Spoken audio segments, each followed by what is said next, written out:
السلام عليكم ورحمة الله وبركاته. أشما أكم جرتو هردفتو channel يوتيوبي عبد الله بغافي رجالان كيسان غافتا جرتن أكاتا فيسبوكي فولو رغودان يوكان إمو كفولو إرجرو أكاتا فولو إراكاسن بروم سلامة ولتي إسنيف كبات إدوفي حالا سالباتهين فيسبوكي كينيا فولو رغوچو دندنيا أكا سوما يوبر باچساته إمو فولو راكاسو دندنيا وبوليان channel كان فارا تاتن سبسكرايبين كنغورا چوفته جرتي تانن سبسكرايبي تقودان لايكين سكندي تقوزنيتي وراتي لايكي تقودان إيغلا إسنين جچا haala kamiin feesbuukii fooloo irra goona akkasuma fooloo irraa kaasuu dandeenya namoonni baay'een haala kamiin fooloo irraa kaafna ka jedhu namoonni baay'ee irra deddeebi'anii gaafataa jiru fooloo irra gochuudhaaf karaa lamatu jira karaa lama fooloo irra gochuu dandeenya jechuudha feesbuukii keenya erga feesbuukii irra seentanii booda eegan feesbuukii keessan irraa gara piroofaayilii irra tuquudhaan gara piroofaayilii feesbuukii keessan jala seenuutu isin irraa eegama jechuudha inni tokkoffaan kana jechuun profaayilii feesbuukii keessan jala seentuu jechuudha akkuma feesbuukii irra seentaniin profaayiliin keessan bakka kana jira profaayilii sana irra tuquudhaan gara fuula duraa adeemtu profaayilii keessan irra tuqxanii gara fuula duraa deemuudhaan tokkoffaa achuma irraa profaayilii keessan jala fooloo irra gochuu dandeessu yookaan immoo seetingii keessan fooloo irra kaa'uu dandeessu lachuu adda addaa jechuudha ka fooloo irra keenyas immoo haala kamiin fooloo irra kaafna ka jedhus waliin ilaallaa jechuudha erga asirra seedee booda fooloo irra jiraachuuf dhiisuu isaa ilaaluuf tuqaan sadan kun profaayilii jira tuqaa sadan kana tuquudhaan mallattoo ijaa sana tuqnaa jechuudha mallattoo ijaa view as ka jedhu kana haala ittiin namatti mul'atu ilaaluuf mallattoo ijaa kana yeroo isin tuqxan fooloo irra jira moo add friend irra jira isa jedhu ilaaluu dandeenya add friend irra jira amma so fooloo irra hakeenyu fooloo irra keenye kaan immoo fooloo irra kaasuus waliin ilaallaa jechuudha add friendin kun nama 5,000 ol simachuu hin danda'u kanaaf namni baay'een fooloo irra kaa'uu barbaada so fooloo irra kaa'uuf egaa asuma profaayilii feesbuukii keessan jala tuqaa sadan tuquudhaan salphaadhumatti asumarraa fooloo irra gochuu dandeessu tuqaa sadan kana tuqnaa profaayilii feesbuukii jala gara gajjallaa kanatti turn on professional mode ka jedhu kun ni jira turn on professional mode ka jedhu kana tuquudhaan onii goona yeroo kun onii tahee Facebook keenya add friend irra follow irra tahaa jechuudha turn on professional mode ka jedhu karaa tuqna yeroo isin karaa tuqxanii gara fuula duraa deemtan turn on waan jedhu isinii fida kana turn on gochuun tokkoffaa Facebook keenya akka inni kaffaltii eegaluuf qopheessaa jirra jechuudha akkasuma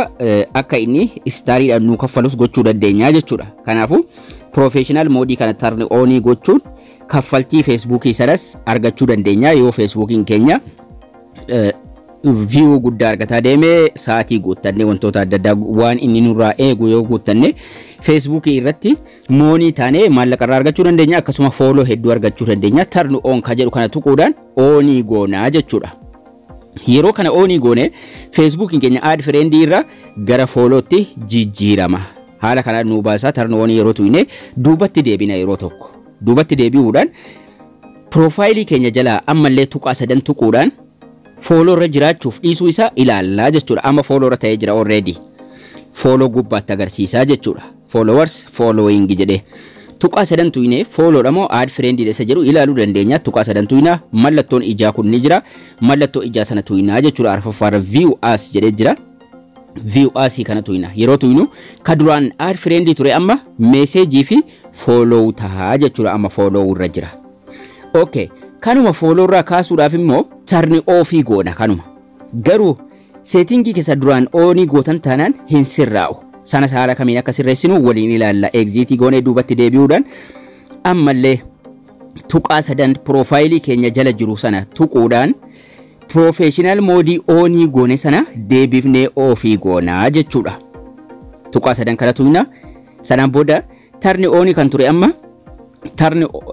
professional mode off ka jedhu kana tuqnaa jechuudha kana tuquudhaan off goone yoo follow irraa kaasuu barbaanne follow irra taa'uu barbaannaan achumatti dhiifna yoo follow irraa kaasuu barbaanne garuu turn off tuqnee continue ka jedhu kana tuquudhaan turn off ka jedhu kana tuqnee off goonaa jechuudha turn off ka jedhu kana tuqna off taha kana jechuun Facebook keenya duraan follow irra jiru follow irraa kahaa jechuudha follow irra kaa'uu barbaannaan garuu isarratti dhiisuu barbaannaan off hin goonu kana off gootanii yoo follow irraa kaa'uu didee settingii keessa deemtanii sirreessuun dirqamaa jechuudha tuqaa sadan tuqne amma yoo laalle view as isa jedhu mallattoo ijaa kana tuqne follow irraa ka'ee add friend ta'eera kana off gootanii yoo follow irraa kaa'uu didee settingii irra deemtu jechuudha tarni ofi ta'eera. Follow irra kaa'uu barbaadnan kana onii gootu. On jedha amma jechuudha. Follow irra gochuu barbaaddu taanaan. Kana gootanii garuu ni dide taanaan Facebook dhumarraa sarara sadan tuquudhaan setting irra seentuu jechuudha. Setting mallattoon setting gubbaa jira. Mallattoo setting gubbaa jiru kana tuquudhaan gara fuula duraa adeemna. Sanaan booda privacy setting jedhee jira. Privacy setting kanarra tuquudhaan maal goona? Who can send you friend request kan jedhu ni jira. Gara gajjallaatti gadi bu'uudhaan who can send you friend request. Ofi gochuu amma follow irraa kaasuu barbaanna taanaan jechuudha. Yoo duraan asirraa irra keessanii jiraattan isa kanarra tuquudhaan gara fuula duraa adeemna. Who can send you friend request kanarra seenuudhaan yoo follow irra gochuu barbaaddan isa lammaffaarra keessuu jechuudha. Yoo duraan isa lammaffaarra jiraate follow irra jiraate immoo irraa kaasuu barbaadnaat isa gubbaatti ol deebiftu everyone isa jedhutti. Kana jechuun as keessaayis follow irra kaa'uudhaaf isa lammaffaarra keessuu jechuudha. Follow irraa kaasuudhaaf isa gubbaarra keessuu jechuudha. So haala salphaa ta'een settingii keessaayis asirraa dhuftanii follow irra gochuu dandeessu. Amma isa jalqabaarra kaa'ee follow irra hin jiru jechuudha. Yoon isa lammaffaarra kaa'ee garuu follow irra tahaa jechuudha. So haala salphaa ta'een Facebookii keessan haala kanaan follow irra gochuu dandeessu, follow irraayis kaasuu dandeessu jechuudha. Steppiin isaa baay'ee salphaadha. Like, share hiriyoota keessaniif gochuu hin dagatinaa isiniin jecha barnoonni keenyas kana fakkaata. Haga barnoota kutaa itti aanu walitti deebinutti turtii gaarii nagayaan tura.